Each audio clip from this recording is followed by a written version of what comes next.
come to here's talk. So we're gonna jump into it. There has been new rankings that have dropped. There's been the ESPN rankings that have dropped. There's been the 24/7 rankings that have dropped. And we in a hoop state. If you're in a hoop state, you're gonna get some rankings in you're gonna get some rankings in a hoop state. Phenom Hoops dropped their rankings as well. Yeah, so I guess some parents heated. Yeah. So like I said, I started off with got some parents with a little bit of that conversation. And honestly, before we get there, you ain't got to pull it up yet. Before we get there, Wayne, you're a little bit more on the coaching side. Yes, sir. So I'll throw a couple of these questions out. I know you're not a scout, you're not a a recruiter, and you don't write the essays and all those things. So please don't come at me when I say whatever I gotta say after you ask me this question. So chill out. So starting off, if we're talking nationally, yeah, you got ESPN, 24/7, and sometimes they have some of the players the same. Some of them it'd be like 50. I've seen a couple of these like the little comparisons, and it'd be like, how do you have this player 50 spots different than this player? Mm-hmm. Or my bad, how is this same player on these two different lists 50 spots away? Yeah. And so right now, the top two lists when it comes to high school is 24/7, ESPN. Yeah. Hot seat. Which one's more valid? I mean, I'm gonna always take ESPN validity over 24/7. Paul Biancardi. Okay. And I like Paul Biancardi. I say that, and then I almost want to retract.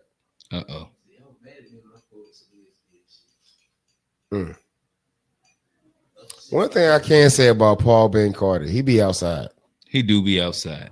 He be outside. I do got yes. I will give. He ain't going to the back of the gym, but he be up in the front of them gyms. Hey, look, if you earn your way to be on the court, he watching. Yeah. This is fair. This is fair. I mean, well, ESPN just has the validity just from a different standpoint of just being just a national brand it is with itself. Uh-huh. I feel like both of these are better than what used to be with it when you talk about like the AP. Used to have like the all that. But so I feel like they're like 1A, 1B. I'm not going to downgrade either one. Because like I say, Paul Biancardi to be outside. ESPN is ESPN. Mm-hmm. They're not going to necessarily capture what we see within these states. Mm-hmm. Like Paul Biancardi shows up at Rock Hill. He shows up in North Carolina. He shows up at different states to do different things. So you have to give. He runs his camps. He goes out and does it. He runs tournaments. And I'm sure they have a full team, but like the face of it, he does. He's accessible. Like he is actually at a lot of these tournaments. To be honest, I don't know who the face of ESPN is. What talking about 24/7? No. I thought Biancardi was he's kind of the face of their. That's what I mean. I'm sorry. I don't know who the face of 24/7 is. Yeah. Paul Biancardi is definitely the face of ESPN. Yes. No hands down. Like, when he's in the building. Yep. And it's kind of like for us back in the day with Bob Givens. Anytime we seen Bob Givens in the building, we knew that it was time to turn up. What? Because anything he says in regards to your ranking holds weight. You know what I mean? I feel like Paul Biancardi is kind of taking over for Bob Givens. Like that cosign of like, oh yeah, I cosign this kid. Same thing with Bob Givens. And like Bob Givens literally gave you a rating. Like, you go to his camp or you play and you get that either he's a D2 kid, low major, mid major, or high D1 caliber kid. Like literally you would get those grades. And this is pre-social media. So we talking about on the paper. They get sent out via email. Yeah. You know what I mean? So the validity of that is like, I can't take away from 24/7, but anything that say ESPN, I love it. Okay. All right. So right now you're saying that it goes ESPN and then 24/7. And I get the state stuff. So yeah. Oh, and like, because I don't think it's fair to compare like the state one to either one of those. Yeah. But then I asked you this. So you did. We just spoke about how being Cardi, he be in the building. Mm-hmm. We've seen him, like you could rub shoulders with being Cardi. It's not that hard. At least where we're at, inside the region that we're at, he's inside there. He's in Charlotte. He's inside North Carolina, South Carolina, Georgia, Florida. Like like if you're inside those connecting states inside the South, for sure, you're gonna see him. You get to see him. I don't know what he does inside the North or the Midwest or the West, but inside the area you do see him. Around yonder, we're gonna see him. Yeah, but I think that the thing that a lot of parents start asking, especially when their kids not where they want them to be at, or if their kids not as high, or if their kids not on there at all, they start wondering how do these lists be getting made? Man, Cardi can't be everywhere. My son just dropped 35. Yeah, up in Utah last week, or up in Oklahoma last week. Yeah, Wyoming last week. Nevada last week, wherever we want to go to, but he's not showing up. He's not on the thing. How are they making these the star ratings? How are they making these lists? Who all is out there actually seeing it? How do they get to the fact that this player needs to be number 5, number 10, number 20, number 30? Well, I mean, what it boils down to, and is we're gonna keep it above. Mm-hmm. You got to be on the circuit. On the circuit, and when you say the circuit, which circuits? If you're not on Nike, Adidas, Triple SB, those 1, 2. To be honest, the high Under Armour, the association with Under Armour, the high elite UA, Puma, the elite New Balance, Pro 16, P32. If you go down that list of players, at least I'll say the top 50 to 100. All of them either played on either the Nike, Adidas, Under Armour circuit. Yeah. Maybe Puma, maybe New Balance. So as bad as you don't want to acknowledge the fact that circuit ball is the key to being ranked, it is what it is. It is unless you are a stud at a elite high school. That part. That's the only way. That's the only way you're getting past. You can probably, if you're at, one of the now we're gonna call it the EYBL scholastic schools. It's hard to say that you're gonna be, a part of that conversation, which is like it's okay. And parents have to understand it's like there are levels to everything. There's a kid. Well, we about to get there. Like, should you be worried as a parent? And I feel like, no, you shouldn't be worried as a parent, because as I preach through me coaching, training, this podcast, it's a marathon, and people run races at different paces, and they finish at different speeds, different this. The main thing is about finishing. The main goal of finishing is a free education. Run the race at the pace that benefits your child and your family. And there are many different levels of how you achieve the end goal. The end goal is not always D1. It may be D2. It may be D3. It may be NAI. It may be JUCO. That's a fact. Like, there are different paths to get to where you're trying to get to. And getting there, in a sense, should be free education. Right. Now, a lot of people mistake that. Like, that should be goal 1. Goal 1 is free education. Even B Mac, he sat here and said, like, my goal for him was to get that free education. Anything after that, that's on him, and I'm happy for him. That part, like anything that happens outside of that free education that that parent is not taking out loans for, is a benefit. Yeah. You go overseas, you play, G League, whatever it may be, semi-pro here, like claps. That's on you. Yeah, claps. But as a parent, your goal is to get your kid to a free education. Yeah. The way your credit ain't been ran to getting gonna apply for that outside private loan, outside of fast food and the public loans. That's the goal as a parent. Outside of that, hey man, listen here. To God be the glory. Right. If he make it further, to God be the glory. But the main thing is the main thing: free education. Yeah. I guess what I'd say, my POV, I was well, nonetheless, tomorrow on a different podcast, I'm gonna talk a little bit about delayed gratification. Now, I think that this is one of those things that I think delayed gratification applies to as well, where I think that, and we could talk about when it does matter to be ranked in a second. We're gonna segue our way into that. But if you should be worried, I don't necessarily think so. I think that like wherever your kid is at, and whether he's ranked high, he's not ranked, he's ranked not where you think he doesn't where he should be at. I think that the beauty of somebody that is not ranked or not ranked where they want to be at is that now you got a hit list. Now you have motivation. Now you got something that feeds the hunger. And I think that we've been around this thing for a long enough time to see that one of the trends that I have noticed is that instant gratification has led to a lot of downfall within the youth basketball sports space.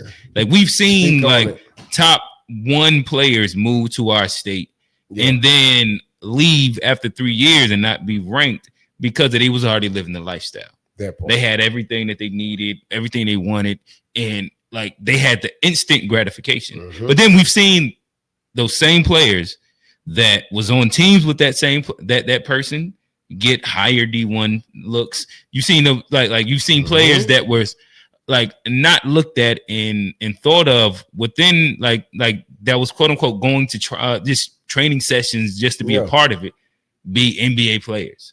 And I think that there's a space where like we have like the popcorn like quick instant gratification peanut gallery culture to where like we want, and as a parent, like we all want the validation of like our kid did this thing, right?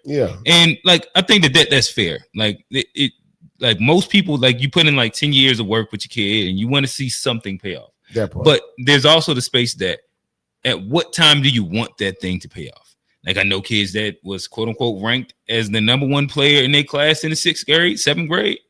They not even playing basketball. It's funny, right? And the person came up to me at the school today, the other day, and asked the same question. We ain't gonna have a conversation. I know what you are. I know. I already know. I already know what you're talking about. But when we start speaking about instant gratification, and like these rankings, is it worth? I think that it like there's a space of like you shouldn't be worried. A lot of it ends up being what you make it, but.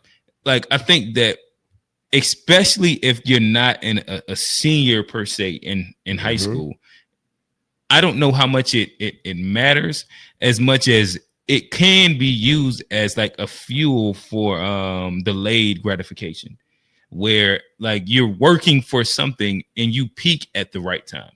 And I think a lot of people, like the instant gratification has led a lot of people to peak at the wrong times because of like the hype of social media and things like that. And so, I guess this segues us into the conversation of when should you, my bad, before we move off of this, I'll give like a personal POV in the conversation that I had with my son. Like, so he made one of the, like the little list and things like that. I asked him a couple questions because I thought it was like it was a good thing to kind of pick his brain to see how he thought of like the concept of being on this list where he was at and how to kind of like like versus those that are in front of him. In front of him, behind him, they didn't like it. It was just like, all right, you're on this list. What does this mean, right? And like first thing that he said, he's like, I feel like I'm better than XY people. And I was like, that's fair, right? Then I also like tried to give him some perspective. I think that there's spaces where like you can be grateful and appreciative and you can use things as fuel. So like I told him, like, hey, think about this. Like, so a year ago, you wasn't on anybody's radar. That part. You had a decent little summer. Like you're here, right? You're not where you want to be at, but now you're like you have a spot where you can be like, this is a mark that I'm at this moment. So like you can use one, I can check off that like I have made a progressive step to get to somewhere. Yeah, for sure. So like that's one. But now let's look who's in front. Mm-hmm. You got a list. You play a lot of these people on this list. Most of the people on that list. What you gonna do about it? Yeah.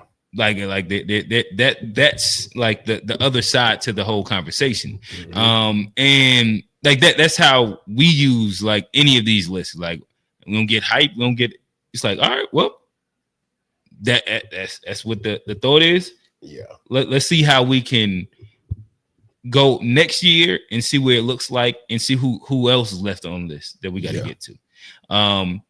So nonetheless, I guess as we move through to the not the last part of it, but as we make our way through the conversation, when does rankings matter?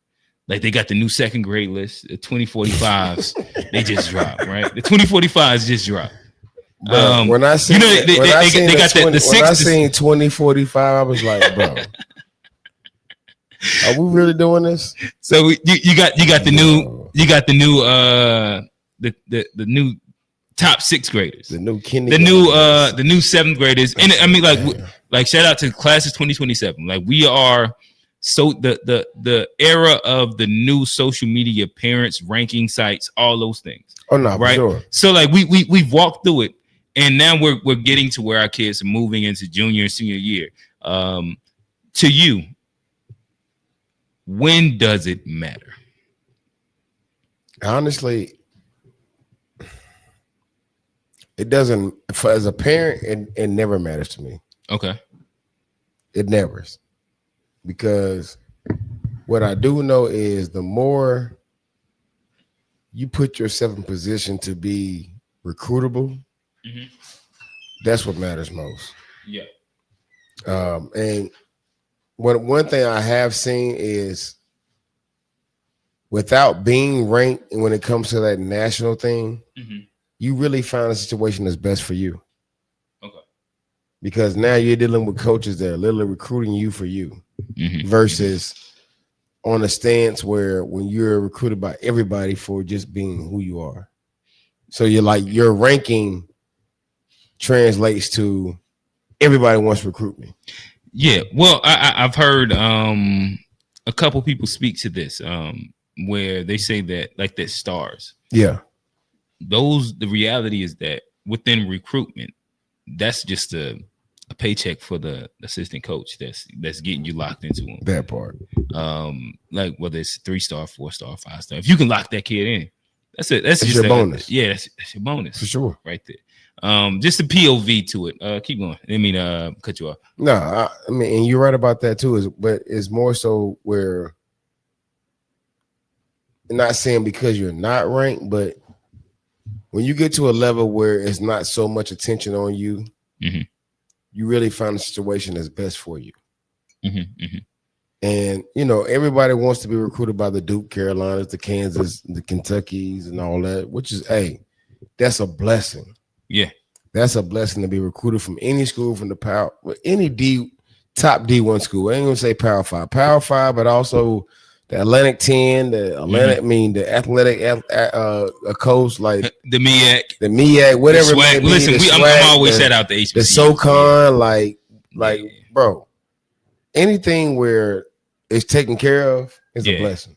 Yeah, and to get it, and any recognition from it, and get any interest from it is a blessing. So to downgrade it because it's not what everybody dreamed of, mm-hmm. Mm-hmm. Everybody had a dream school of going to Duke. Like I say, Duke, Carolina, Kansas. Carolina. You know what I mean? Hey, it is what it is. I'm gonna shout out to everybody because it's no, I'm messing with you. Keep going. We listen. Even the South Carolinas. Even the South Carolinas. You know what I mean? But it's not. It's not disrespectful, bro. We just paying homage to everybody because it's a blessing, bro. It's a blessing to walk into school that first day, mm-hmm. and know that my parents ain't paid a dime out their pocket. That's a fact.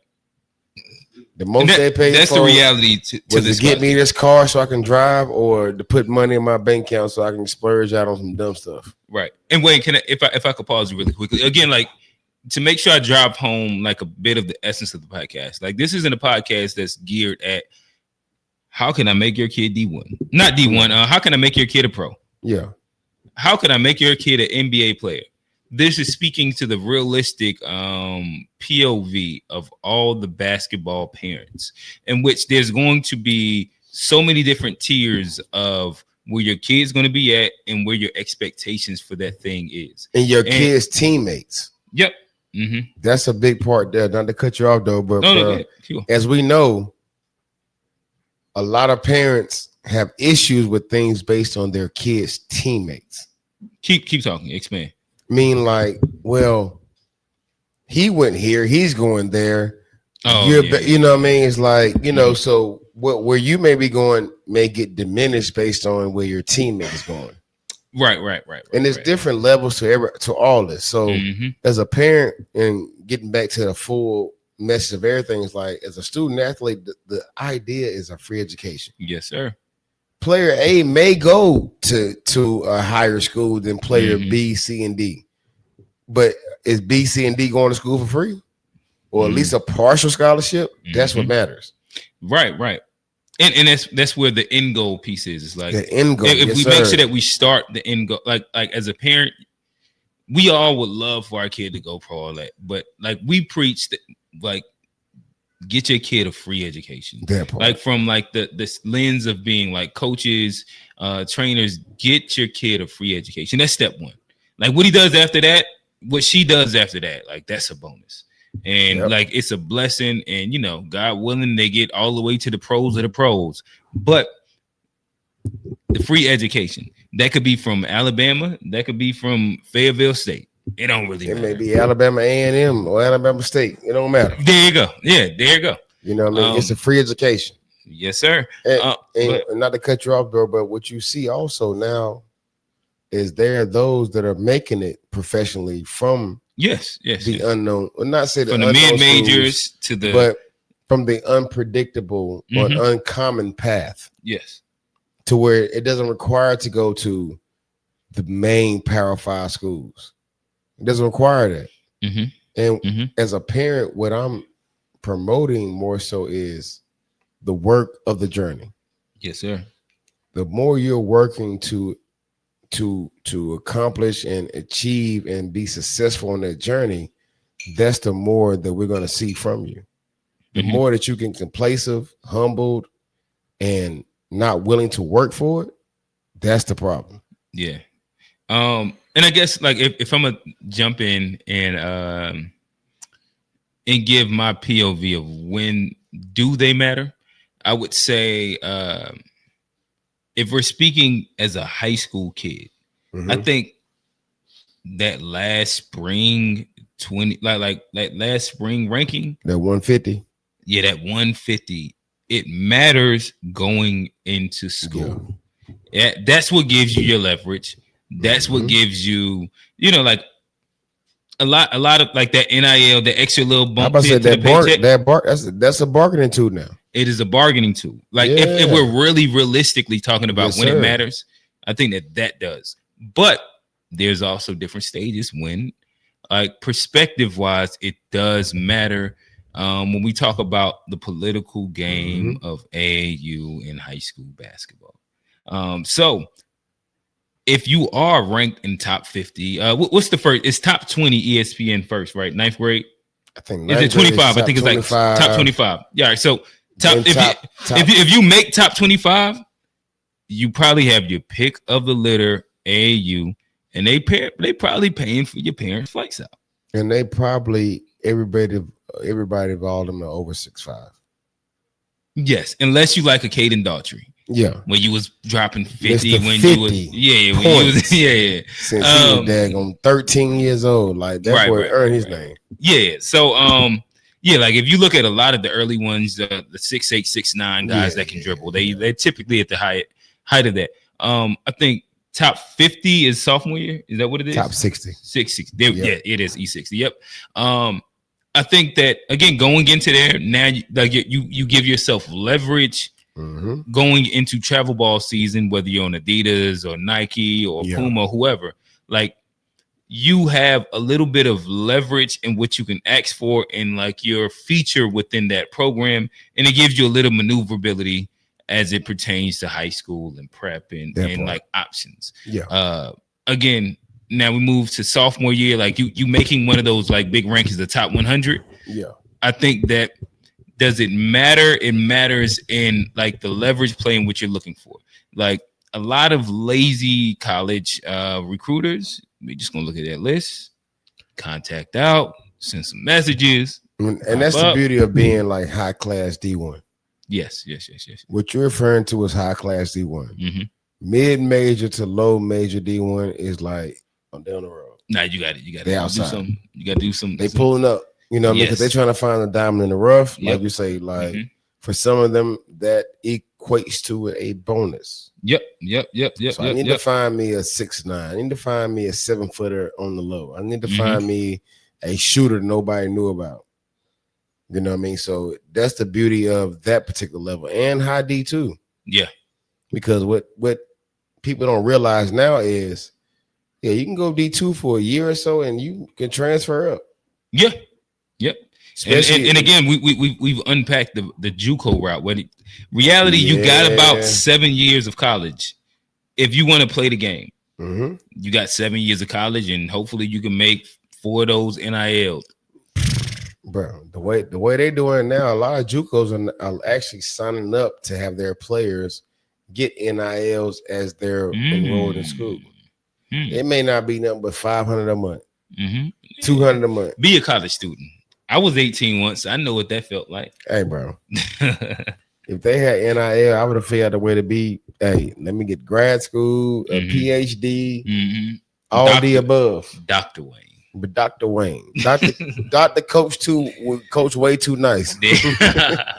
All right. So I guess again, we tried to give you our best POV on when it does matter, if it does matter, if you should be worried. So let's look through a couple of these lists, and we'll start with again, we've been outside long enough. 26, 27, 28. We'll look at some of these lists, and we're not going to say who we don't think deserves it, but kids that we have seen around for a while, and be like, hey, this is justified, or hey, I think he should be bumped up a little bit.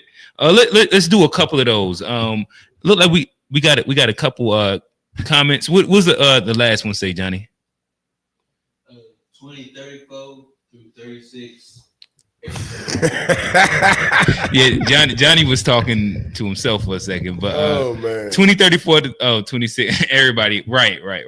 But that's what they say. Nah, and the funny part about what you're saying with that, because we're talking about we're in 25 right now. You're talking about 9 years. I don't even know what grade so that would be at least. Is that kindergarten? Third grade. That'll be third grade. That's third grade. Third grade. Well, no, it's just like me. If you graduate in what? You graduated 17, 18. That'd be. So we're talking about like now. 7, 8 year olds. So we're talking about 7, 8 year olds, yeah. 26, 20, 25, 26, talking about 20, 34, 35. That's third through fifth. Third through fifth grade. I'm gonna give y'all a newsflash. We've been around this for a while. It don't matter. Most of those kids, when they get to high school, you don't know them, and then it's these kids that you never heard of, be the CJ Roziers. That part. Like nobody know who CJ Rozier was literally 10 years ago. Nope. And like 5 years ago, like he was not a name even on the circuit. 5 years ago, like he was not a name on the circuit. 7th grade, 8th grade, nobody knew who he was. No made hoops from him, nothing. Now he's the number 2 player, number 3 player in the nation. Yeah, and he was number 1 for a while. Like it's a POV to give the whole thing. Don't get too caught up in it. Yeah, like for sure. Mind you, which one you want me to go to? If you just walk it all the way down. If you're a parent that's about 5'7", 5'8", like it's okay. Yeah. Not to be funny. Is what